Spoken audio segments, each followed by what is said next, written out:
خان حویلی کا وسیع و عریض ڈرائنگ روم اپنی شاہانہ شان و شوکت اور جاو جلال کی گواہی دے رہا تھا۔ چھت سے لٹکتا ہوا قیمتی کرسٹل کا فانوس کمرے میں دودھیا روشنی بکھیر رہا تھا، جس کی چمک دیواروں پر آویزہ اس خاندان کے بزرگوں کی قداور تصاویر پر پڑ رہی تھیں۔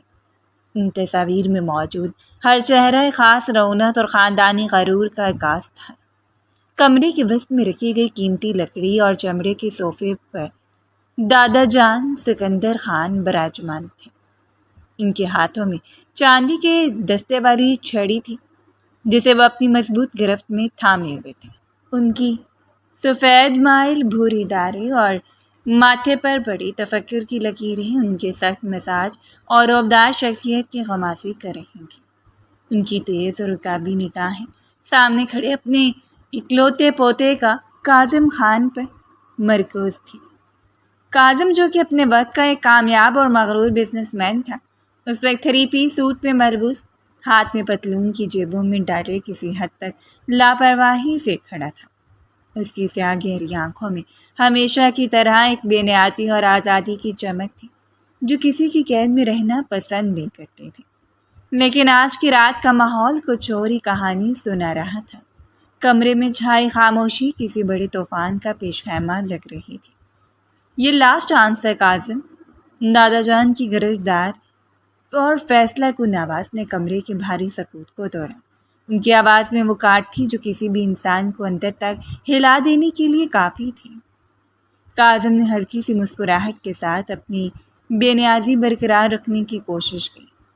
دادا جان، آپ پھر اسی موضوع پر آ گئے۔ ہم اس بارے میں پہلے بھی کئی بار بات کر چکے ہیں۔ مجھے ابھی شادی نہیں کرنی۔ میرا بزنس، میرا کیریئر، میری آزادی، میں بھی ان سب چیزوں میں کسی اور کو شریک نہیں کر سکتا۔ دادا جان نے اپنی چھڑی زور سے فرش پر ماری۔ ٹھک کی آواز پورے کمرے میں گونجی۔ یہ کوئی بحث نہیں ہے کاظم، یہ میرا آخری فیصلہ ہے۔ اگر اب تم نے شادی سے انکار کیا تو میں ساری کی ساری جائیداد، یہ حویلی خان انڈسٹریز، سب کچھ ٹرسٹ کے نام کر دوں گا۔ ان کے لہجے میں کوئی لچک نہیں تھی۔ کاظم کی مسکراہٹ فوراً غائب ہو گئی۔ اس نے حیرت اور کچھ غصے سے دادا جان کو دیکھا۔ آپ مذاق کر رہے ہیں نا دادا جان؟ یہ 300 کروڑ کی پراپرٹی ہے، میری محنت بھی شامل ہے اس میں۔ یہ کوئی بچوں کا کھیل نہیں ہے کہ آپ سب کچھ کسی ٹرسٹ کو دے دیں گے۔ اتنی جائیداد کا کیا کرنا ہے؟ دادا جان اپنی جگہ سے کھڑے ہو گئے۔ ان کا قد ابھی بھی سیدھا اور رخدار تھا۔ وہ کاظم کی آنکھوں میں آنکھیں ڈال کر بولے، جب کوئی وارث ہی نہیں ہوگا تو کون سنبھالے گا اس سب کو؟ میرے بعد تم، اور تمہارے بعد کون؟ کیا میں یہ سب لاوارث چھوڑ کر مر جاؤں؟ خاندان کا نام مٹ جائے؟ نہیں، ایسا میں جیتے جی نہیں ہونے دوں گا۔ کاظم نے گہری سانس لی اور اپنے بالوں میں ہاتھ پھیرا۔ وہ جانتا تھا کہ دادا جان جو کہتے ہیں وہ کر گزرتے ہیں۔ ان کی ضد کے آگے آج تک کوئی نہیں ٹک پایا تھا، لیکن کاظم بھی اسی خون کا حصہ تھا۔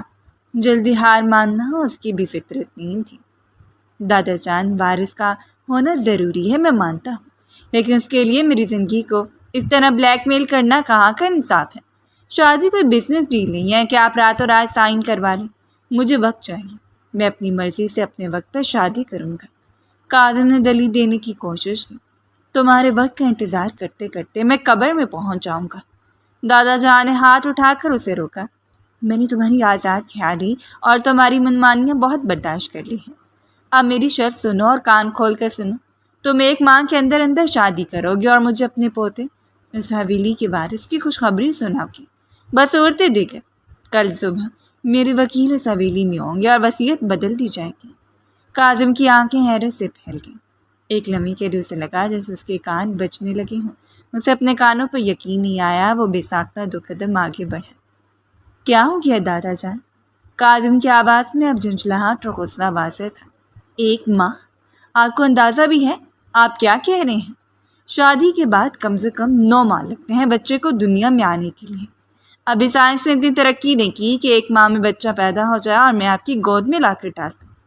دادا جان ایک طنزیہ نگاہ اس پر ڈالی اور واپس اپنی کرسی پر بیٹھ گئے۔ مجھے تمہاری سائنس اور تمہاری منطق نہیں چاہیے، مجھے خوشخبری چاہیے۔ میرا مطلب ہے کہ 1 ماہ میں تمہارا نکاح ہو جانا چاہیے اور اس بات کی تصدیق مل جانی چاہیے کہ خاندان کا وارث آنے والا ہے۔ یہ ناممکن ہے۔ کاظم تقریباً چرایا۔ آپ ایک انسان سے بات کریں، کسی مشین سے نہیں۔ لڑکی کہاں سے لاؤں گا؟ کون سی لڑکی؟ 1 مہینے کے اندر مجھ سے شادی کر کے مجھے وارث لینے کی گارنٹی دے گی؟ اور اگر میں نے کسی راہ چلتی سے شادی کر لی تو؟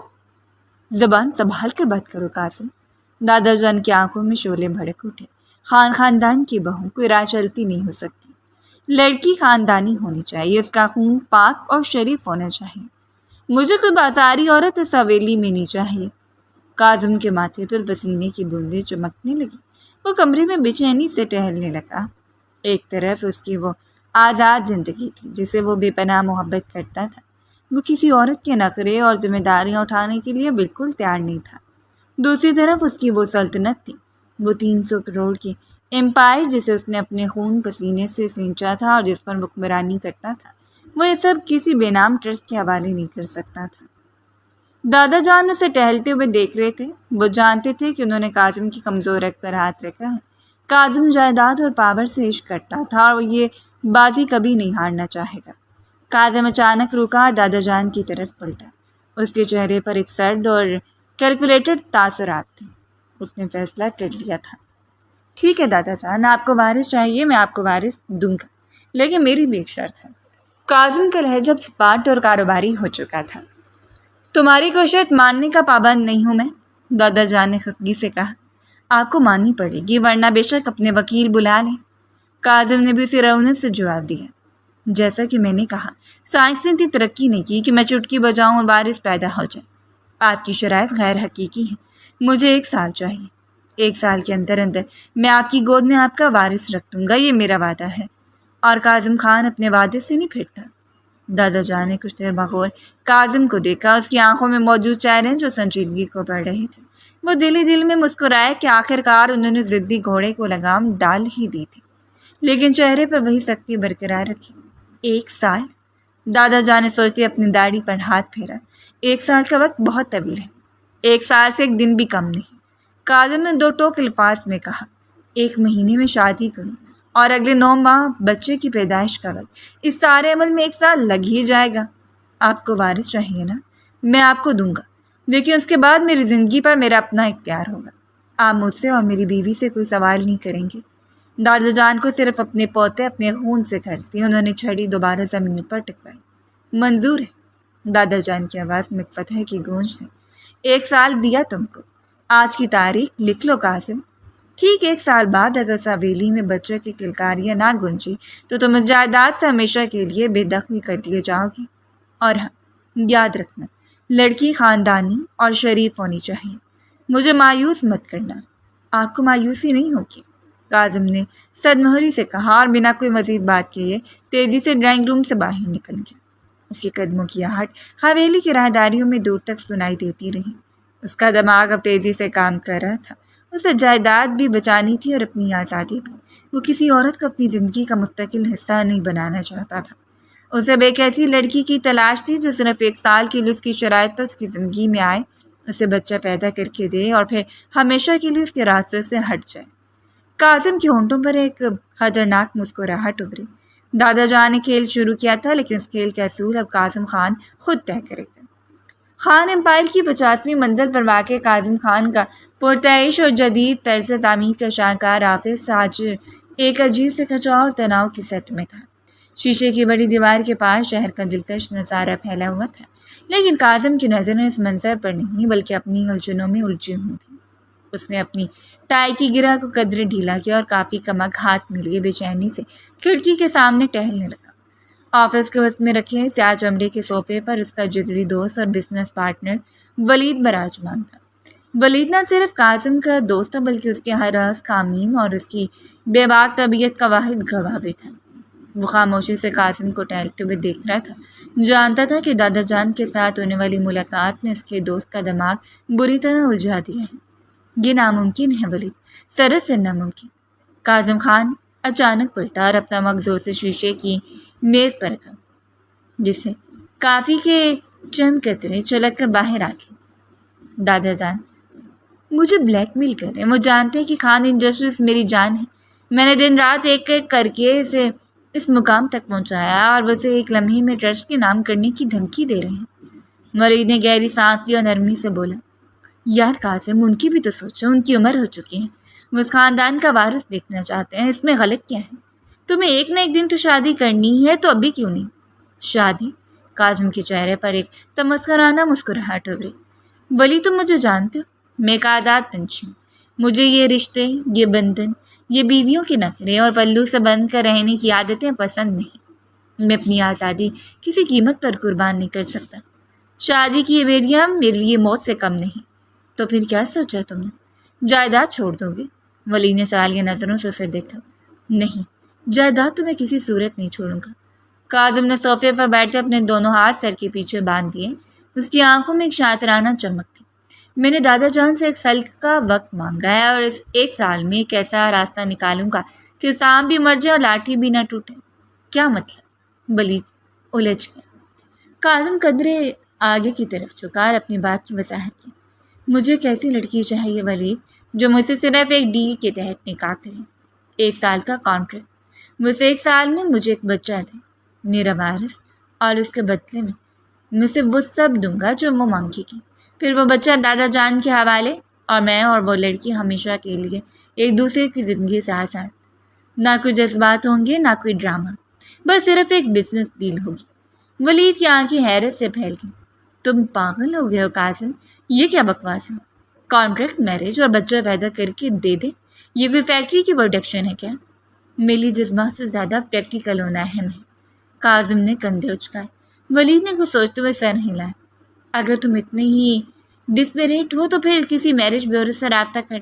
آج کل پیسوں کے لیے لوگ کچھ بھی کرنے کو تیار ہو جاتے ہیں۔ کوئی نہ کوئی غریب لڑکی مل ہی جائے گی جو پیسوں کی خاطر یہ سودا کر لے۔ یہ سن کر کاظم کا چہرہ پھر سے تن گیا۔ یہی تو سب سے بڑا مسئلہ ہے، اس نے جھنجھلا کر کہا۔ دادا جان کی ایک اور شرط ہے، لڑکی خاندانی ہونی چاہیے، شریف اور پڑھی لکھی ہونی چاہیے۔ ان کے الفاظ تھے کہ کوئی راہ چلتی ہے بازاری عورت جنہیں خان حویلی کی بہو کے طور پر قبول نہیں۔ اور تم ہی بتاؤ، کون سی خاندانی اور شریف لڑکی اس طرح کی 1 سالہ کانٹریکٹ کے لیے مانے گی؟ میرج بیورو والے تو کوئی بھی فراڈ کر سکتے ہیں، اور دادا جان کی قابل نظروں سے کچھ نہیں چھپتا۔ اگر انہیں شک بھی ہو گیا تو میرا سارا پلان چوپٹ ہو جائے گا۔ کمرے میں چند لمحوں کے لیے خاموشی چھا گئی۔ کاظم ایک بار پھر کھڑکی کی طرف مڑ گیا، جبکہ ولید گہری سوچ میں گم ہو گیا۔ اچانک ولید کے دماغ میں ایک جھماکا سا ہوا، ایک چہرہ، ایک مجبوری اور ایک التجا اس کی آنکھوں کے سامنے گم گئی۔ اس نے بے ساختہ اپنا ماتھا مسلا۔ کاظم، ولید کی آواز میں ایک عجیب سی ہچکچاہٹ تھی۔ ایک لڑکی ہے؟ کاظم تیزی سے پلٹا۔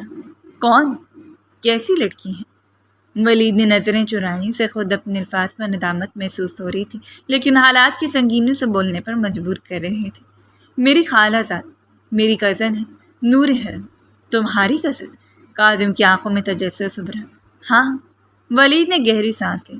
وہ بہت شریف، باحیا اور پڑھی لکھی لڑکی ہے۔ اس کے والد کا انتقال ہو چکا ہے۔ آج کل وہ بہت سخت مشکل میں ہے۔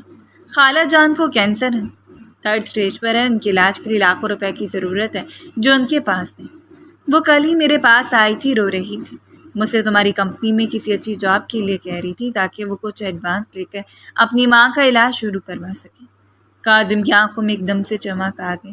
اس کا دماغ ایک ماہر شکاری کی طرح اس کے موقع کو بھانپ چکا تھا۔ جاب؟ کاظم کے ہونٹوں پر ایک فاتحانہ مسکراہٹ پھیل گئی۔ ولید، کینسر کا علاج کسی معمولی جاب کی تنخواہ یا چند لاکھ کے ایڈوانس سے نہیں ہوتا، اس کے لیے کروڑوں چاہیے ہوتے ہیں۔ میں جانتا ہوں، اسی لیے تو میں پریشان تھا کہ اس کی مدد کیسے کروں۔ ولید نے اداسی سے کہا۔ تو کیا تم اسے کوئی اچھی پوسٹ دے کر اس کی مدد کر دو گی؟ میں اسے اس کی سوچ سے بھی بڑی آفر کروں گا، کاظم خان نے 2 ٹوک الفاظ میں کہا۔ ولید، یہ ایک پرفیکٹ میچ ہے۔ وہ تمہاری کزن ہے، یعنی اس کے خاندانی اور شریف ہونے کی گارنٹی تم خود ہو۔ دادا جان کی شرط پوری ہوگی، اسے پیسوں کی شدید ضرورت ہے، میری شرط پوری ہوگی۔ میں اسے جاب نہیں بلکہ اپنی ڈیل آفر کروں گا۔ ولید جھٹکے سے اپنی جگہ سے کھڑا ہو گیا۔ کیا بکواس کر رہے ہو تم؟ وہ میری کزن ہے، ایک انتہائی شریف لڑکی۔ تم اسے کانٹریکٹ میرج اور بچہ پیدا کرنے کی آفر کرو گے؟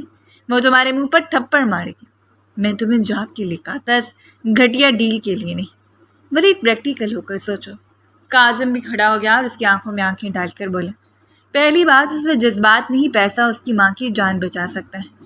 دوسری بات، میں کوئی ناجائز کام نہیں کر رہا، میں اسے باقاعدہ نکاح کروں گا، اسے عزت دوں گا۔ تیسری بات، میں اسے ایک بلینک چیک دوں گا، جتنی رقم چاہے اس پر لکھ لیں۔ اس کی ماں کا علاج دنیا کے بہترین اسپتال میں ہوگا۔ کاظم نے جیسے پورا پلان تیار کر لیا تھا۔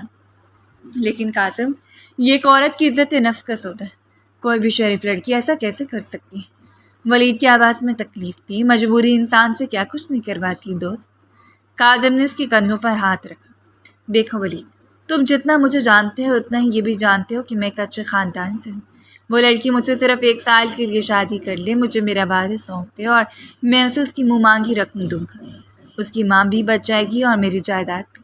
یہ ایک فیئر ڈیل ہے۔ ولید بے بسی سے صوفے پر گر سا گیا۔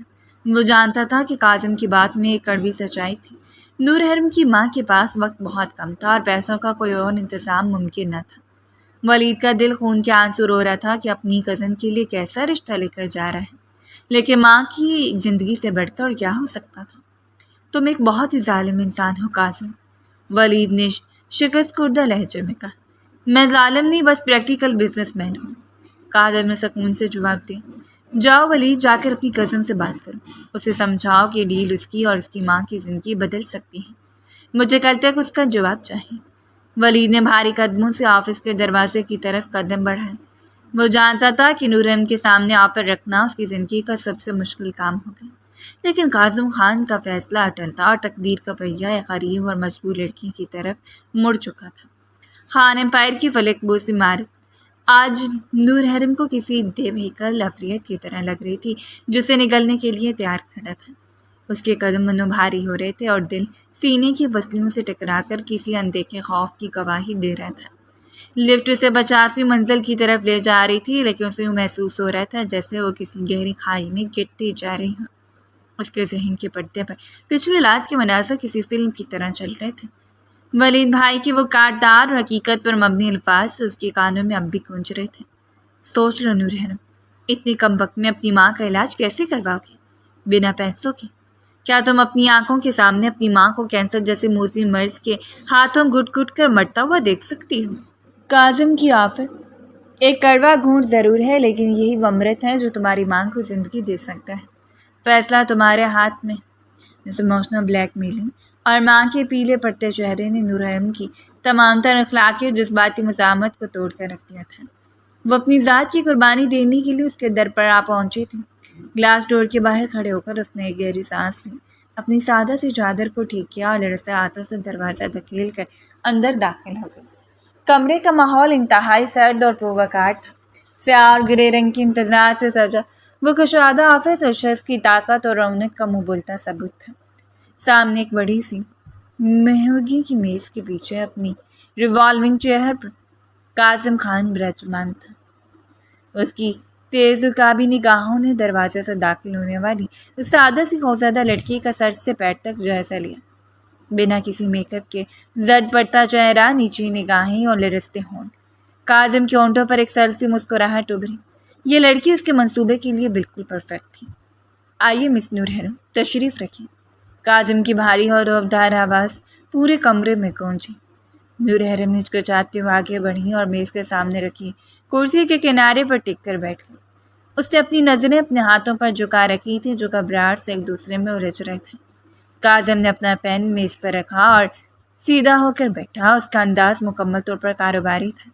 میں امید کرتا ہوں کہ ولید نے آپ کو میری ڈیل کی تمام شرائط تفصیل سے بتا دی ہوں گی۔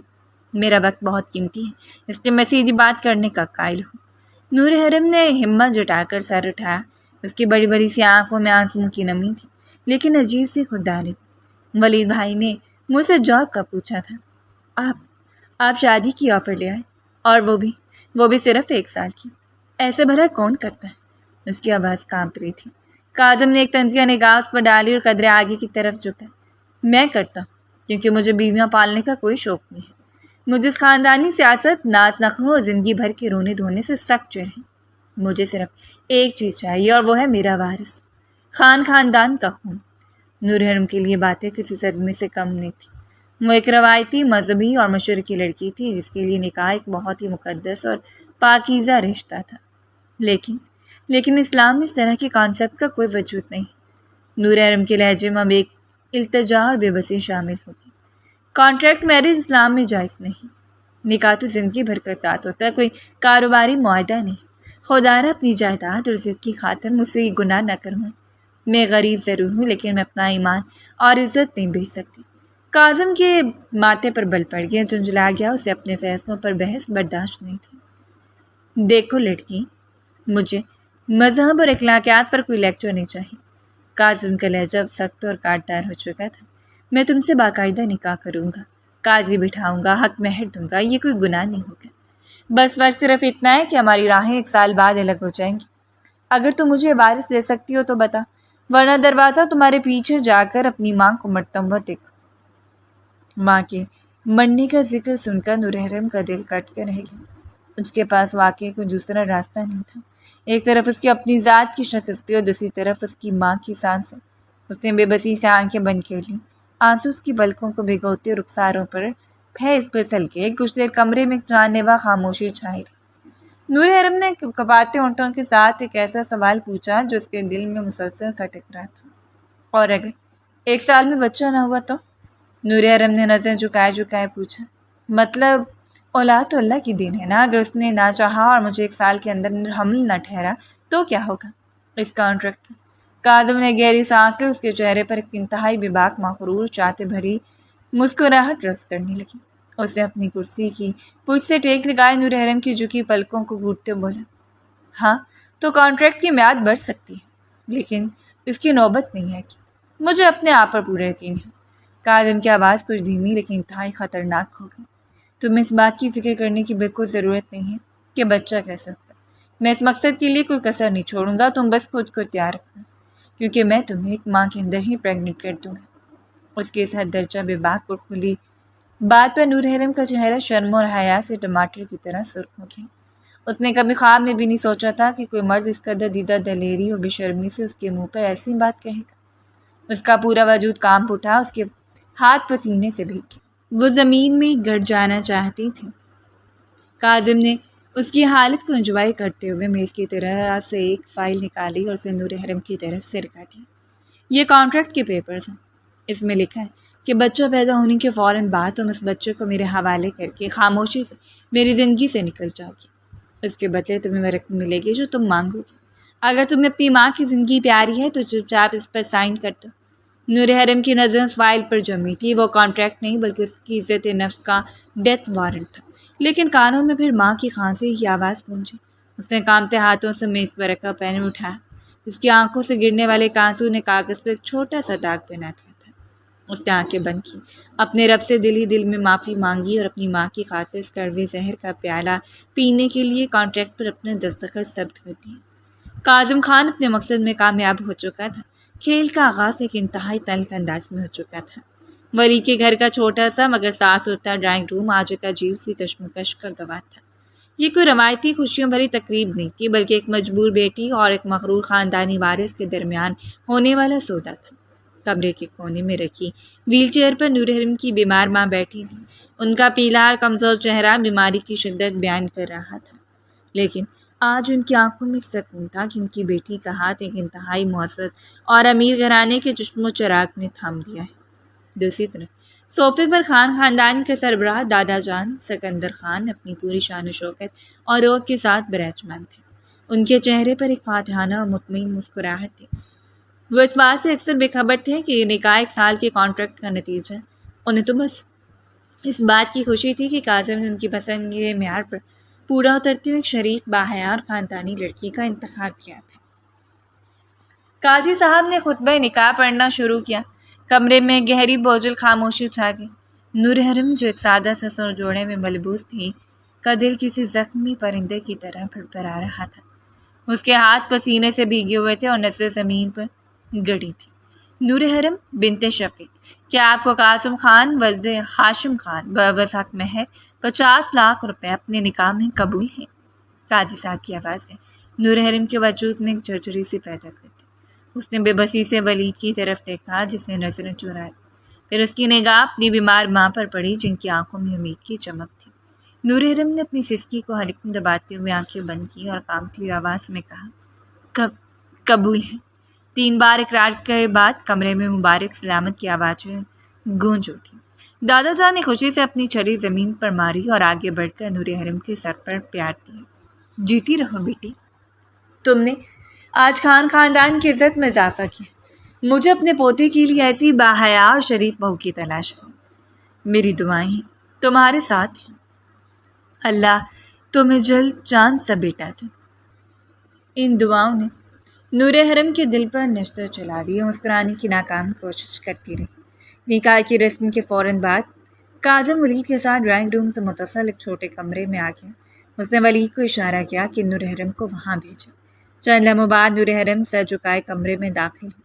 کاظم نے دروازہ بند کیا اور اپنی جیب سے ایک چیک بک نکال کر اس کے سامنے موجود شیشے کی میز پر رکھ دی۔ اس کے ساتھ اس نے اپنا قیمتی گولڈ پین بھی رکھ دی۔ یہ لو۔ کاظم کا لہجہ بالکل اسپاٹ اور کاروباری تھا۔ یہ بلینک چیک ہے۔ اس میں وہ رقم بھر لو جو تمہیں اپنی ماں کے علاج کے لیے چاہیے۔ آج سے تو میرے کانٹریکٹ کی پابند ہے اور میں اپنے وعدے کا۔ نور حرم کے ہاتھ کانپ رہے تھے۔ اسے محسوس ہو رہا تھا جیسے وہ اپنی عزت، اپنی روح کی قیمت وصول کرے۔ اس نے کپکپاتے ہاتھوں سے پین اٹھایا۔ اس کی آنکھوں سے ایک آنسو ٹوٹ کر چیک پر گر۔ اس نے گہری سانس لی اور اپنی ماں کی سرجری اور علاج کے اخراجات کا اندازہ لگاتے ہوئے چیک پر 30 لاکھ کی رقم لکھ دی اور پین واپس رکھ دیا۔ کاظم نے چیک اٹھایا اور لکھی گئی رقم کو دیکھ کر اس کے ماتھے پر بل پڑ گیا۔ اس نے ایک تنزیہ نگاہ نور حرم پر ڈالی۔ 30 لاکھ؟ بس؟ کاظم نے بین دوبارہ اٹھایا۔ تم اب خاندان کی بہو ہو، چاہے صرف 1 سال کے لیے صحیح۔ میری بیوی کی ماں کسی سرکاری یا عام اسپتال کے دھکے نہیں کھائے گی۔ ان کا علاج دنیا کے بہترین اسپتال میں بہترین ڈاکٹرز کریں گے۔ یہ کہتے ہوئے کاظم نے 30 لاکھ کے آگے ایک اور صفر بڑھا دیا۔ وہ رقم اب 30 کروڑ بن چکی تھی۔ نور حرم نے حیرت اور صدمے سے بٹی بٹی آنکھوں سے اس چیک کو دیکھا۔ یہ بہت زیادہ ہے، مجھے اتنی رقم نہیں چاہیے۔ نور حرم نے گھبرا کر کہا۔ رکھ لو، یہ تمہاری قربانی کی معمولی سی قیمت ہے۔ کاظم نے چیک اس کے ہاتھ میں تھما دیا۔ آج ہی ولید کی ڈیوٹی لگ جائے گی۔ تمہاری ماں کو شہر کے سب سے مہنگے اور جدید اسپتال میں شفٹ کر دیا جائے گا اور اب تمہاری ڈیوٹی کا وقت شروع ہوتا ہے۔ جاؤ، جا کر تیار ہو جاؤ۔ ہم آج رات ہی فارم ہاؤس جا رہے ہیں۔ اس کے سرد اور بے رحم الفاظ سے نور حرم کو اندر تک جماتی۔ سودا مکمل ہو چکا تھا۔ رات کی تاریکی گہری ہو چکی تھی۔ شہر کے شور و غل سے دور کاظم علی شان فارم ہاؤس ایک پرسکون لیکن پراسرار خاموشی میں ڈوبا ہوا تھا۔ فارم ہاؤس کی جدید اور پرتعیش عمارت اس کے چاروں طرف پھیلے سرسبز درختوں کے سائے میں کسی دیو ہیکل حویلی کا منظر پیش کر رہی تھی۔ کاظم کی سیاہ مرسیڈیز پورچ میں آ کر رکی۔ ڈرائیور نے دروازہ کھولا اور کاظم باہر نکل آیا۔ دوسری طرف سے نور حرم اتری۔ اس کے پیروں میں جان نہیں تھی۔ سرخ روسی جوڑے میں وہ ایک سیمی فاختہ لگ رہی تھی جو کسی عقاب کی پنجوں میں آ گئی ہو۔ کاظم خاموشی سے اسے لے کر اندر داخل ہوا اور سیدھا اوپر اپنے پرائیویٹ بیڈ روم کی طرف چل پڑا۔ کمرہ انتہائی شاندار اور مردانہ ذوق کا عکاس تھا۔ سیاہ سرمئی اور سفید رنگ کا امتزاج۔ کمرے کے بیچوں بیچ ایک کنگ سائز بیڈ موجود تھا جس پر بڑی سفید ریشمی چادر نور حرم کی آنکھوں میں چبھ رہی تھی۔ دروازہ بند ہوتے کمرے میں ایک جان لیوا خاموشی چھا گئی۔ نور حرم بیڈ سے کچھ فاصلے پر سر جھکائے اپنے دوپٹے کے پلوں کو مٹھیوں میں بھینچے کھڑی تھی۔ اس کا پورا وجود لرز رہا تھا۔ کاظم نے اپنا کوٹ اتارا، کرسی پر پھینکا۔ اس نے اپنی ٹائی ڈھیلی کی اور مڑ کر نور حرم کی طرف دیکھا۔ اس کی گھبراہٹ کاظم سے چھپی نہیں تھی۔ وہ چند قدم چل کر اس کے بالکل قریب آ کر کھڑا ہو گیا۔ کاظم کی دراز کام تھی اور اس کی قربت نے نور حرم کو مزید سہم ہونے پر مجبور کر دیا۔ کاظم نے اچانک نور حرم کی کلائی تھامی اور اسے جھٹکے سے کھینچ کر اپنے سینے سے لگا لیا۔ نور حرم کے منہ سے ایک دبی ہوئی سسکی نکلی اور اس نے کاظم کے سینے پر ہاتھ رکھ کر اسے خود سے دور کرنے کی ناکام کوشش کی۔ دیکھو، کاظم کی بھاری اور سرد آواز کے کانوں میں سرگوشی کی طرح گونجی۔ میری بات غور سے سنو۔ ہماری نہ لو میرج ہے اور نہ ہی ارینج میرج۔ نہ ہی میرے پاس اتنا فالتو وقت ہے کہ میں کسی مشرقی ہیرو کی طرح تمہارے ناز نخرے اٹھاؤں یا تمہیں منانے میں راتیں گزاروں۔ نور حرم کی آنکھوں سے بے تحاشا آنسو بہنے لگے۔ اس کی عشقیں بن گئی تھیں۔ میں نے شادی جیسی ذمہ داری صرف اور صرف ایک مقصد کے لیے پالی ہے۔ مجھے بیوی کے پلو سے بن کر رہنا پسند نہیں۔ جس کام کے لیے تم یہاں لائی گئی ہو اسے خاموشی سے پورا کرو۔ میں تمہیں وہ سب دے چکا ہوں جو تم چاہتی تھی۔ اب تم مجھے وہ دو گی جس کا ہم نے معاہدہ کیا۔ نور حرم کی آنکھیں نم تھیں۔ اس کا دل کٹ رہا تھا۔ کاظم کی باتیں اس کی روح کو چھلنی کر رہی تھیں۔ کاظم نے اس کی گالوں پر بہتے آنسوؤں کو نظر انداز کیا۔ اسے نفی میں سر ہلایا اور اپنا ہاتھ بڑھا کر کمرے کی تمام لائٹس آف کر دی۔ کمرے میں گھپ اندھیرا چھا گیا۔ صرف کھڑکی سے جھنتی ہوئی چاندنی کی ہلکی سی کرن فرش پر پڑ رہی تھی۔ اگلے پل کاظم نے اسے اپنی باہوں میں بھر لیا اور بیڈ کی طرف بڑھ گیا۔ پردے گرتے چلے گئے اور فاصلے سمٹتے گئے۔ اس رات اس عالیشان کمرے کی چار دیواری نے نور حرم کی معنی خیز اور بے بسی کو سنا، لیکن جو رات گہری ہوتی گئی وہ دونوں یہ بھول گئے کہ ان کے درمیان کوئی کانٹریکٹ یا سودا ہے۔ وہ قربت اور وحشت ایک عجیب سے جنون میں بدل گئی۔ وہ ایک دوسرے میں مکمل طور پر سما گئے۔ وہ رات صرف جسمانی ملاپ نہیں تھی بلکہ کسی اندیکھے انکہے جذبے کی پہلی سیڑھی تھی۔ کمرے میں صبح کی سنہری دھوپ کھڑکی کے پردوں سے چھن کر بیڈ پر پڑ رہی تھی۔ کاظم کی آنکھ کھلی تو اس نے کروٹ بدلی، اس کی نظر بستر کی سفید چادر پر گئی۔ کاظم کے اندر ایک عجیب سی لہر دوڑ گئی۔ وہ جو صرف ایک ڈیل سمجھ کر اس لڑکی کے قریب گیا تھا، آج نہ جانے کیوں اس کے دل میں ایک نامعلوم سا سکون اور احترام جاگ اٹھا تھا۔ اس نے اپنے پہلو میں سوئی ہوئی نور حرم کی طرف دیکھا۔ اس کا چہرہ تھکن سے نڈھال تھا، بکھرے بال اس کے ماتھے پر جھولے تھے اور معصومیت اس کے چہرے سے عیاں تھی۔ کاظم کو محسوس ہوا جیسے یہ لڑکی ان تمام لڑکیوں سے بہت الگ ہے جن سے اپنی آزاد زندگی میں ملتا رہا تھا۔ اس کی قربت میں ایک ٹھہراؤ تھا، ایک ایسا سکون جو کاظم نے پہلے کبھی محسوس نہیں کیا تھا۔ وہ خاموشی سے اٹھا اور باتھ روم چلا گیا۔ کچھ دیر بعد جب وہ شاور لے کر بالوں کو تولیے سے خشک کرتے باہر نکلا تو نور حرم جاگ چکی تھی۔ اس کا پورا جسم ٹوٹ رہا تھا۔ رات کی شدت اور کاظم کے جنون سے یاد آ رہا تھا تو شرم و تکلیف سے سرخ ہو رہی تھی۔ اس نے بامشکل خود کو چادر میں لپیٹا اور بیٹھنے کی کوشش کی۔ وہ ساری زندگی بیوہ ماں کے سائے میں انتہائی سادگی سے پلی بڑھی تھی۔ ایک مرد کی اس قدر بھرپور بے باک قربت اس کے لیے ایک نیا اور ہلا دینے والا تجربہ تھا۔ کاظم تولیہ صوفے پر پھینکتے اس کے قریب آیا اور بیڈ پر اس کے بالکل سامنے بیٹھ گیا۔ اس کے چہرے پر ایک تازہ پرکشش مسکراہٹ تھی۔ صبح بخیر مسز خان۔ کاظم کے لہجے میں رات والا سد بند نہیں تھا بلکہ ایک عجیب سا حق جتانے والا انداز تھا۔ نور حرم نے گھبرا کر نظر جھکا لی۔ کاظم نے اپنا ہاتھ آگے بڑھا کر اس کی ٹھوڑی کو چھوا اور اس کا چہرہ اوپر کیا۔ روز رات کو تم یہاں ہوگی، یاد رکھنا، کاظم نے انتہائی بے باکی اور بلا جھجک انداز میں کہا جس پر نور حرم کا دل دھک سے رہ گیا۔ نور حرم کی آنکھوں میں حیا اور ہلکی سی کھوسلی ابھر آئی۔ وہ بے ساختہ بولی، ہر رات کی ایک بار۔ اس کی معصومیت اور شرم سے بھری بات پر کاظم بے ساختہ ہنس پڑا۔ اس کی اسی کمرے میں گونج وہ اچانک آگے بڑھا اور نور حرم کے سرخ ہوتے گال پر اپنے دانتوں سے ہلکا سا جھکا۔ نور حرم نے درد اور شرم سے سسکی بھر کے اسے پیچھے دھکیلنے کی کوشش کی۔ تمہاری معلومات بہت ناقص ہیں بیگم۔ کاظم کی آنکھوں میں شرارتی اور جنونی چمک تھی۔ مجھے بچہ جلد از جلد چاہیے اور اس کے لیے ہم سے زیادہ ایک دوسرے کے قریب آئیں گے تاکہ مجھے بنا کسی تاخیر کے خوشخبری سنا سکوں۔ اور ویسے کاظم اس کے چہرے کے مزید قریب اور سرگوشی نما آواز میں بولا، اب تو میری اور مجھے چیزیں بار بار استعمال کرنا پسند ہے جو مجھے سکون دیتی ہیں، تیار رہنا۔ نور حرم کا چہرہ لال بھبوکا ہو گیا تھا۔ کاظم کی اس بے باکی اور جنون نے اسے سوچنے پر مجبور کر دیا تھا کہ یہ 1 سال کا عرصہ اس کے لیے کسی کڑے امتحان سے کم نہیں ہونے والا۔ لیکن اس امتحان کے بیچ دونوں کے درمیان ایک ایسی کشش جنم لے چکی تھی جسے وہ دونوں ہی ابھی تک کوئی نام دینے سے قاصر تھے۔ وقت تیزی سے پڑ لگا کر اڑ رہا تھا۔ نور حرم کی زندگی ایک منڈولم کی طرح دو مختلف جہانوں کے درمیان جھولنے لگی تھی۔ دن کا سارا اجالا اسپتال کے اس خاموش اور خوف بھرے کمرے میں گزارتی تھی جہاں اس کی ماں کا جدید ترین مشینوں اور ماہر ڈاکٹرز کی زیر نگرانی علاج چل رہا تھا۔ ماں کی صحت میں تیزی سے ہوتی بہتری اسے سکون دیتی۔ وہ سارا دن ان کے پاس بیٹھ کر ان سے باتیں کرتی، انہیں دوائیں دیتی، لیکن جیسے شام کے سائے گہرے ہونے لگتے اور شہر تاریکی چھانے لگتی تو نور حرم کے دل کی دھڑکنیں خوف اور بے چینی سے تیز ہو جاتی۔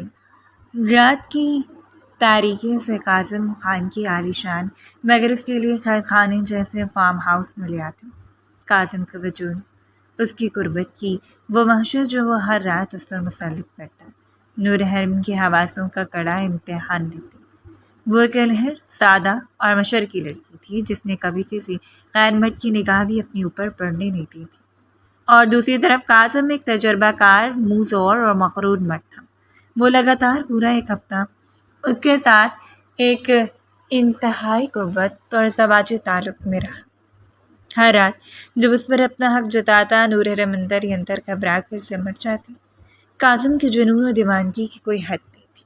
نور حرم اس سب سے خوفزدہ ہو جاتی اور سسکیوں کے درمیان اللہ سے رو رو کر دعا کیا کرتی، یا اللہ مجھے جلد از جلد اسے آزمائش سے نکال دیں۔ بس ایک بار مجھے حمل ٹھہر جائے تاکہ عذاب ختم ہو اور میری جان اس روز روز کے جنون اور خوف سے چھوٹے۔ اس کی سچی لگن اور دعائیں بالآخر رنگ لائیں۔ 15 دن کا عرصہ کسی طویل اور اذیت ناک صدی کی طرح گزرا، لیکن پھر نور حرم کو اپنے وجود میں کچھ نامعلوم سی تبدیلیاں محسوس ہونے لگیں۔ اسے محسوس ہوا کہ دل میں ایک امید کی کرن جاگی اور اگلے ہی دن جب وہ اسپتال میں چیک اپ کے لیے لیڈی ڈاکٹر کے پاس گئی تو کچھ ٹیسٹ کے بعد ڈاکٹر نے مسکراتے ہوئے خبر سنا ہی دی، مبارک ہو نور حرم، آپ ماں بننے والے ہیں، آپ کا حمل پازیٹیو ہے۔ یہ سننا تھا کہ نور حرم کے انگ انگ سے خوشی پھوٹ پڑی، اس کی آنکھوں سے تشکر کے آنسو بہہ نکلے۔ ماں بننے کا خوبصورت احساس جو ہر عورت کی معراج ہوتا ہے، اور دوسری طرف اس دل کی تکمیل کی خوشی جس کے بدلے اس کی ماں کی زندگی بچ گئی تھی۔ اسے لگا جیسے اس نے ایک بہت بڑی جنگ جیت لی ہو۔ اب اسے مزید کاظم کی خود سے اس کی جنونی غربت کا نشانہ نہیں بننا پڑے گا۔ شام کو جب کاظم فارم ہاؤس پہنچا تو نور حرم نے دھڑکتے دل اور لرزتے ہاتھوں کے ساتھ وہ میڈیکل رپورٹ اس کے سامنے میز پر رکھ دی۔ کاظم نے کوٹ اتارتے ہوئے بے نیازی سے رپورٹ پر نظر ڈالی۔ چند سیکنڈز کے لیے وہ خاموش رہا۔ وہ حروف پڑھتی اس کی آنکھوں میں ایک چمک ابھری، پھر اس کی نظریں نور حرم کے چہرے پر گڑ گئیں۔ اس کے چہرے پر ایک انتہائی فاتحانہ، مغرور اور خوشی سے لبریز مسکراہٹ پھیل گئی۔ اس نے 2 قدم آگے بڑھا کے نور حرم کی کلائی تھامی اور اسے اپنے قریب کھینچا۔ کیا کہا تھا میں نے؟ کاظم کی سرگوشی میں ایک کھلا غرور تھا۔ کہا تھا نا کر دوں گا، اور دیکھو کر دیا۔ میری بات کبھی غلط ثابت نہیں ہوتی مسز خان۔ نور حرم کا چہرہ شرم اور حیا سے ٹماٹر کی طرح سرخ ہو گیا۔ اس نے نظر جھکا لی۔ کاظم میں دل ہی دل میں بے حد خوش تھا۔ آخرکار سے اپنے دادا جان کو دینے کے لیے اپنا وارث، اپنے خون کا تسلسل مل گیا تھا۔ رات گہری ہوئی، نور حرم نے سکون کا ایک لمبا سانس لیا۔ اس نے سوچا کہ اب وہ اپنی منزل تک پہنچ چکے ہیں۔ کاظم کا مقصد پورا ہو گیا ہے، اب وہ دونوں ایک دوسرے سے محفوظ فاصلے پر رہیں گے۔ وہ مطمئن ہو کر بیڈ کی ایک طرف سمٹ کر سونے کی تیاری کرنے لگی، لیکن اچانک کمرے کا دروازہ کھلا اور کاظم اندر داخل ہوا۔ اس کی نظریں سیدھی بستر پر لیٹی نور حرم پر تھی۔ اس نے اپنی شرٹ کے بٹن کھولے اور لائٹس ڈم کر دی۔ نور حرم کے دل میں ایک دم ہول سا اٹھا۔ جیسے ہی کاظم بیڈ پر آیا اور اس نے اپنا مضبوط بازو نور حرم کی کمر کی گرد لپیٹ کر اسے اپنی طرف کھینچا، جذبات دوبارہ سے بیدار ہونے لگے۔ نور حرم ہڑبڑا کر اٹھ بیٹھے۔ اس نے تیزی سے کاظم کے سینے پر ہاتھ رکھ کر اسے پیچھے دھکیلنے کی کوشش کی۔ اب کیوں پاس آ رہے ہیں؟ نور حرم کی آواز میں گھبراہٹ اور گہری حیرت کا ملا جلا تاثر تھا۔ اب تو وہ کام ہو گیا جس کے لیے مجھے لائے تھے، میں پریگننٹ ہوں، اب تو مجھے اکیلا چھوڑ دیں۔ کاظم نے مسکراتے اس کے کانپتے ہونٹوں پر اپنی انگلی رکھ دی۔ شش! کاظم کی آنکھوں میں وہی پرانی بلکہ اس سے بھی زیادہ گہری چمک تھی۔ یہ کس نے کہا کہ جب بچہ ٹھہر جائے گا تو میں تم سے دور ہو جاؤں گا؟ جب تک میرے نکاح میں ہو میرے سکون کا باعث بھی تم ہی بنو گی۔ نور حرم بے بسی سے اسے دیکھنے لگی، لیکن کاظم، ہمارا معاہدہ، اب نکاح میں ہوتے ہوئے جذبات جاگیں گے تو باہر تو منہ نہیں مار سکتا نا۔ کاظم نے اس کے چہرے سے بالوں کی لٹ اٹھاتے ہوئے اس کی گردن پر نرمی سے ہاتھ پھیرا۔ اس کا انداز حد درجہ بے باک تھا۔ بیوی ہو میری، مجھ پر حلال ہو، جب چاہوں گا پاس آؤں گا۔ یہ زیادتی ہے، نور حرم نے سسکتے ہوئے کہا۔ اب تمہارے نسوانی حسن کا ذائقہ چکھ لیا۔ کاظم نے اس کے کان کے قریب جھک کر انتہائی مقبول لہجے میں سرگوشی کی۔ تو کیسے چھوڑوں گی لت؟ تو میری ایک ایسی عادت بن چکی ہو جسے میں اتنی جلدی نہیں چھوڑ سکتا۔ کاظم نے اس کی ہر مزاحمت اور انکار کو مکمل طور پر نظر انداز کر دیا۔ وہ ایک بار پھر اس کی روح میں سما گیا، لیکن اس بار اس کے جنون میں ایک واضح تبدیلی تھی۔ وہ پاس ضرور آیا، اس نے اپنا حق ضرور جتایا، لیکن اس کے انداز میں ایک عجیب سی نرمی، شفقت اور ٹھہراؤ آ چکا تھا۔ وہ جانتا تھا کہ نور حرم کے وجود میں اب ایک نئی جان، اس کا اپنا خون پل رہا ہے۔ اس نے اپنی محبت اور جنون کی آگ بجھاتے ہوئے بھی اس کی نزاکت کا بے حد خیال رکھ رہا تھا۔ بہت احتیاط کر رہا تھا کہ اس کے بچے یا نور حرم کو ذرا سے بھی تکلیف نہ پہنچے۔ نور حرم کے لیے کاظم کا یہ نیا روپ الجھا دینے والا تھا۔ وہ شخص جو صرف ایک سوداگر بن کر آیا تھا، اب اس پر اپنا حق جتا رہا تھا اور اس کی حفاظت بھی کر رہا تھا۔ اور نور حرم ملاق نہ چاہتے ہوئے بھی دھیرے دھیرے کاظم خان کے اس نرم لیکن مضبوط حصار اور اس کے لمس سے عادی ہونے لگی تھی۔ کانٹریکٹ کی لکیریں اب کہیں نہ کہیں دھندلی پڑنا شروع ہو گئی تھی۔ وقت کے پرندے نے جیسے اڑان بھر لی تھی۔ 9 ماہ کا عرصہ پلے جھپکتے گزر گیا تھا، لیکن نور حرم کے لیے 9 ماہ کسی کٹھن ریاضت و جذباتی کشمکش سے کم نہ تھے۔ کاظم نے 9 مہینوں میں اس کا بے پناہ خیال رکھا تھا۔ اس کی خوراک، اس کے ادویات، اس کا آرام، ہر چیز کا حساب سیکنڈ پر رکھا جاتا۔ لیکن نور حرم جانتی تھی کہ ساری توجہ، ساری فکر ایک خاوند کی اپنی بیوی کے لیے کم اور ایک سوداگر کی اپنی قیمتی امانت کے لیے زیادہ تھی۔ جو وقت گزر رہا تھا، نور حرم کے اندر ایک خاموش انقلاب جنم لے رہا تھا۔ جب پہلی بار اس نے اپنے وجود کے اندر ننھی جان کی حرکت محسوس کی تھی تو اس کی آنکھوں سے بے ساختہ آنسو چھلک پڑے تھے۔ وہ ایک ایسا جادوئی لمحہ تھا جس نے اس کے اندر کی عورت کو مکمل طور پر ایک ماں میں تبدیل کر دیا تھا۔ ممتا کے اس انمول جذبے نے اس کے دل و دماغ پر ایسا قبضہ کیا کہ اس کانٹریکٹ، اس ڈیل اور کاظم کی دی کروڑوں کی رقم کو بھول گئی۔ رات کی پچھلی پہر جب کاظم اس کے پہلو میں گہری نیند سو رہا ہوتا تو نور حرم جاگتی رہتی اور اپنے بڑے ہوئے پیٹ پر ہاتھ پھیر کر اپنے بچے سے سرگوشیوں باتیں کرتی رہتی۔ تم صرف میرے ہو، میرے خون کا حصہ، میں تمہیں کیسے کسی اور کے حوالے کر سکتی ہوں؟ کوئی ماں اپنے جگر کا ٹکڑا اپنے ہاتھوں سے کیسے کاٹ کر دے سکتی ہے؟ اس کا دل اس سوچ سے ہی کانپ اٹھتا تھا کہ پیدائش کے فوراً بعد کاظم اس بچے کو چھین کر اسے ہمیشہ کے لیے اس گھر سے نکال دے گا۔ آج حمل کا 9واں مہینہ اپنے اختتام کی طرف بڑھ رہا تھا۔ کاظم آفس گیا ہوا تھا۔ فارم ہاؤس کے اس پرسکون بیڈ روم میں نور حرم بے چینی سے ٹہل رہی تھی۔ اس نے فیصلہ کر لیا تھا وہ بھاگ جائے گی، کہیں بھی کسی بھی انجان شہر میں گمنام زندگی گزار لے گی، لوگوں کے کپڑے سی کر یا برتن مانج کر اپنے بچے کو پال لے گی، لیکن اسے کاظم خان کے حوالے ہرگز نہیں کرے گی۔ اس نے کانپتے ہاتھوں سے الماری کھولی اور ایک سفری بیگ نکال کر اس پر اپنے چند ضروری کپڑے ٹھونسنے لگی، لیکن اچانک اس کے ہاتھ رک گئے۔ وہ کہاں جائے گی؟ اس کی ماں تو ابھی تک ہسپتال میں کاظم کے پیسوں پر زیر علاج تھی۔ اگر وہ بھاگ گئی تو کاظم اس کی ماں کا علاج رکوا دے گا، اس کی جان لے لے گا۔ وہ بے بسی سے فرش پر بیٹھ کر پھوٹ پھوٹ کر رونے لگی۔ اچانک کمرے کا دروازہ کھلا اور کاظم خان اندر داخل ہوا۔ آج وہ جلدی واپس آ گیا تھا۔ کمرے کی حالت، بستر پر بکھرے کپڑے، وہ سفری بیگ اور فرش پر بیٹھی روتی نور حرم کو دیکھ کر اس کے ماتھے پر شکنیں پڑ گئی۔ یہ سب کیا ہے؟ کاظم نے بھاری قدموں سے اندر داخل ہوتے پوچھا۔ یہ بیگ کہاں جانے کی تیاری ہو رہی ہے اس حالت میں؟ نور حرم نے آنسو صاف کیے اور دیوار کا سہارا لے کر بمشکل کھڑی ہوئی۔ اس کی آنکھوں میں ایک عجیب سی بغاوت تھی۔ ممتا نے اسے وہ ہمت دے دی جو پچھلے 9 مہینوں میں اس کے پاس نہیں تھی۔ مجھے یہاں سے جانا ہے۔ نور حرم کی آواز کانپ رہی تھی لیکن اس کا لہجہ اٹل تھا۔ مجھے مزید اس قید میں نہیں رہنا۔ مجھے آپ سے طلاق چاہیے۔ یہ الفاظ کسی بم کی طرح کمرے میں گونجے۔ کاظم کو لگا جیسے اس کی سماعتوں نے دھوکہ کھایا ہو۔ وہ اپنی جگہ پر جم سکے۔ اس کی آنکھیں حیرت سے سکڑی۔ کیا کہا تم نے؟ کاظم ایک قدم آگے بڑھا۔ اس کا لہجہ خطرناک حد تک سرد ہو چکا تھا۔ دوبارہ کہنا۔ میں نے کہا مجھے طلاق چاہیے۔ کاظم ابھی اس وقت اس بچے کی پیدائش سے پہلے۔ نور حرم نے اپنے پیٹ پر ہاتھ رکھتے قدر اونچی آواز میں کہا۔ وہ کسی بھی صورت کانٹریکٹ کی تکمیل سے پہلے رشتہ ختم کرنا چاہتی تھی تاکہ بچے پر اس کا قانونی اور شرعی حق رہے۔ کاظم کے اندر کا سویا وحشی جاگ اٹھا۔ وہ ایک جسم نور حرم کے بالکل قریب پہنچا۔ تم پاگل ہو گئی ہو؟ کاظم کی گرفتار آواز سے کمرے کی کھڑکیوں کے شیشے لرز اٹھے۔ کس حق سے طلاق مانگ رہی ہو؟ بھول گئی وہ ڈیل جو ہمارے بیچ طے ہوئی تھی؟ نور حرم کا دل خوف سے دھڑک رہا تھا لیکن ممتا اسے پیچھے ہٹنے نہیں دے رہی تھی۔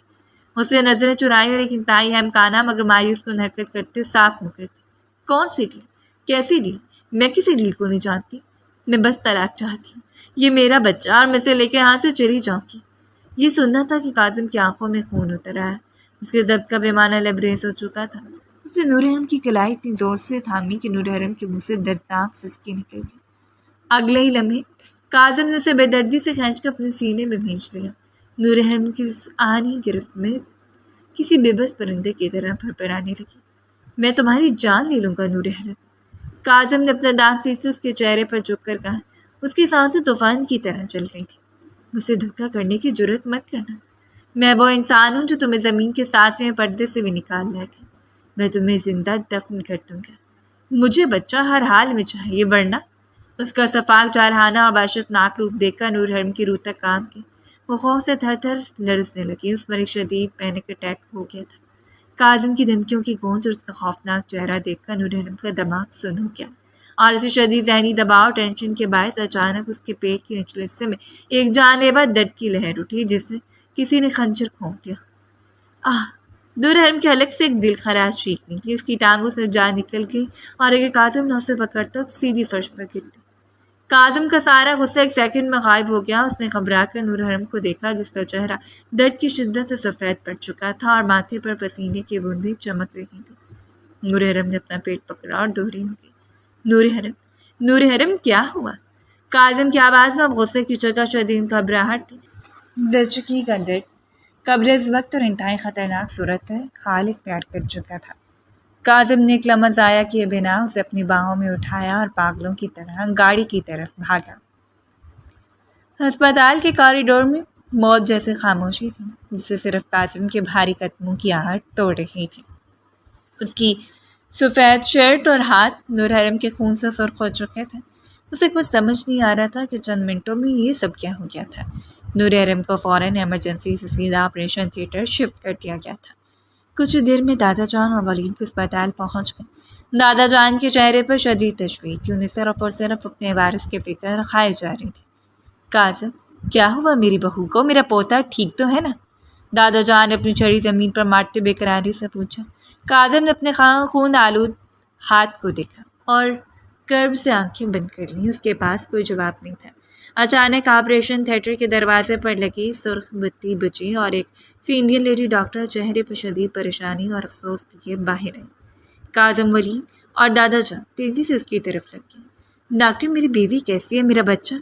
کاظم کی آواز میں وہ روب نہیں تھا بلکہ ایک التجا تھی۔ ڈاکٹر نے گہری سانس لی اور اپنے ماتھے سے پسینہ صاف کیا۔ مسٹر کاظم، ہمیں بے حد افسوس ہے۔ ڈاکٹر کے الفاظ کسی تیز دھار آلے کی طرح کاظم کے دل پر لگے۔ پیشنٹ کا بہت بلڈ بیک ہے، ایسے لگتا ہے جیسے کسی شدید صدمے یا ٹینشن میں تھی جس کی وجہ سے بلڈ پریشر خطرناک حد تک چھوٹ کر کے اور زچگی پیچیدہ ہو گئی۔ ہم اپنی پوری کوشش کر رہے ہیں۔ ڈاکٹر ایک لمحے کے لیے رکی، اس نے کاظم کی آنکھوں میں دیکھا اور ایک فائل اس کی طرف بڑھا کر وہ ظالمانہ حقیقت بیان کی جس نے کاظم خان کی دنیا ہلا کر رکھ دی۔ لیکن حالت اتنی بگڑ چکی ہے کہ ماں اور بچے میں سے کوئی ایک ہی بچ سکتا ہے۔ یہاں سائن کر دیں، ہمیں فوراً فیصلہ کرنا ہوگا۔ ہم آپ کے بچے اور بیوی کو بیک وقت نہیں بچا سکتے۔ بتائیے کس کی جان بچانی ہے؟ یہ الفاظ سن کر کاظم کو لگا جیسے کسی نے اس کے قدموں کے نیچے سے زمین کھینچ لی ہو۔ دادا جان کی آنکھوں میں بھی آنسو آ گئے لیکن ان کی نظریں اپنے وارث کی طرف تھیں اور کاظم کے سامنے ایک طرف اس کا خواب تھا جس کے لیے اس نے ساری ڈیل کی تھی اور دوسری طرف وہ لڑکی تھی جس نے پچھلے 9 مہینوں میں اس کے پتھر دل میں اپنے لیے ایک انوکھی جگہ بنا لی تھی۔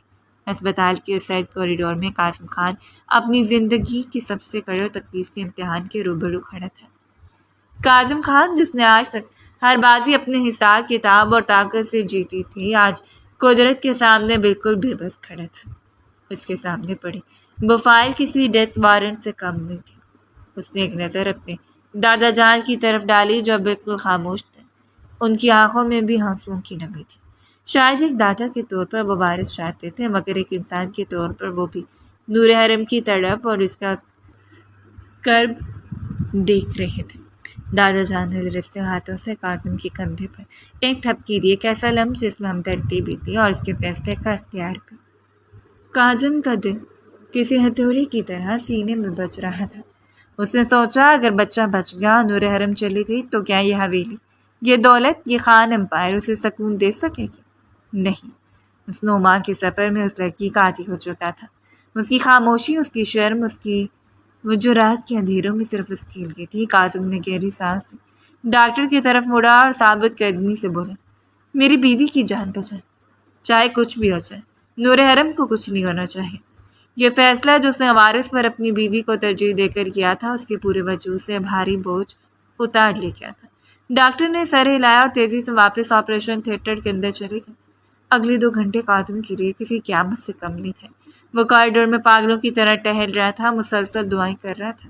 وہی کاظم خان جو کبھی خدا کے آگے جھکنا نہیں جانتا تھا، سجدہ ریز تھا۔ اور پھر جیسی گھڑی کی سوئیاں آگے بڑھیں، آپریشن تھیٹر کے دروازے کھلے۔ ڈاکٹر کے چہرے پر ایک عجیب سی حیرت اور مسکراہٹ تھی۔ یہ ایک معجزہ ہے، ڈاکٹر نے کہا۔ خون بہنے کے باوجود دونوں کی حالت مستحکم ہے۔ ماں اور بچہ دونوں مکمل طور پر محفوظ ہیں۔ اللہ نے آپ کی سن لی۔ کاظم کو لگا جیسے اس کے وجود سے بوجھ ہلکا ہو گیا ہو۔ وہ دوڑ کر اندر گیا۔ نور حرم بیڈ پر بے سدھ پڑی تھی، اس کا چہرہ زرد تھا مگر سانسیں بحال تھیں۔ کاظم نے آہستہ سے اس کا ہاتھ اپنے ہاتھوں میں لیا اور اسے چوما۔ کچھ دن بعد نور حرم کی صحت میں تیزی سے بہتری ہے۔ وہ فارم ہاؤس کے کمرے میں اپنے ننھے سے بیٹے کے ساتھ بیٹھی تھی۔ کاظم اندر آیا تو دیکھا کہ نور حرم رو رہی تھی اور بچے کو پیار کر رہی تھی۔ اس نے جیسے کاظم کو دیکھ کر سہم کی، اس نے روتے بچوں کو کاظم کی طرف بڑھایا۔ یہ لیجیے، یہ رہا آپ کا وارث۔ اس کی آواز میں ایک کرب تھا۔ کانٹریکٹ پورا ہوا، اب آپ اسے لے سکتے ہیں۔ میں آپ کے راستے سے ہٹ جاؤں گی۔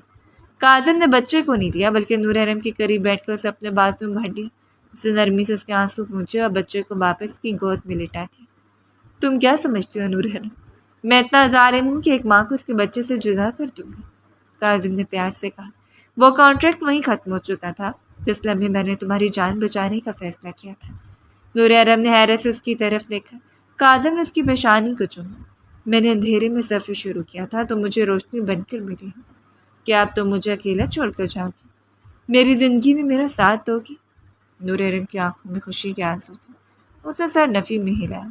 کاظم نے اسے مضبوطی سے تھام لیا۔ وہ اب صرف ایک سوداگر نہیں تھا، وہ ایک شوہر اور ایک باپ بن چکا تھا۔ خانہ حویلی آج روشنی سے جگمگا رہی تھی۔ دادا جان نے اپنے پوتے کے آنے پر پورے شہر میں جشن کا اعلان کر رکھا تھا۔ جب کاظم اور نور حرم بچے کے ساتھ حویلی پہنچے تو پھولوں کی پتیاں ان پر نچھاور کی گئی۔ دادا جان نے پوتے کو گود میں لیا۔ ان کے چہرے کی خوشی دیدنی تھی۔ رات کے وقت کاظم اور نور حرم اپنے کمرے میں تھے۔ کمرہ پھولوں کی خوشبو سے مہک رہا تھا۔ کاظم نے نور حرم کو اپنے قریب کیا اور اس کے کان میں سرگوشی کی۔ آج ہم ایک نئی زندگی شروع کریں۔ وہ معاہدہ، وہ ڈیل، وہ سب ماضی کا حصہ۔ آج تم میری بیوی ہو اور میں صرف تمہارا ہوں۔ نور حرم نے شرما کر اپنا سر اس کے سینے پر رکھ دیا۔ کاظم نے اسے اپنے باہوں میں سمیٹا اور کھڑکی سے باہر چاندنی کو دیکھتے انہیں محسوس ہوا کہ سچ میں محبت کسی بھی کانٹریکٹ سے زیادہ طاقتور ہوتی ہے۔ حویلی میں خوشیوں کی لہر دوڑ گئی تھی۔ کاظم اور نور حرم کی زندگی ایک نئے احساس اور محبت سے شروع ہو چکی تھی۔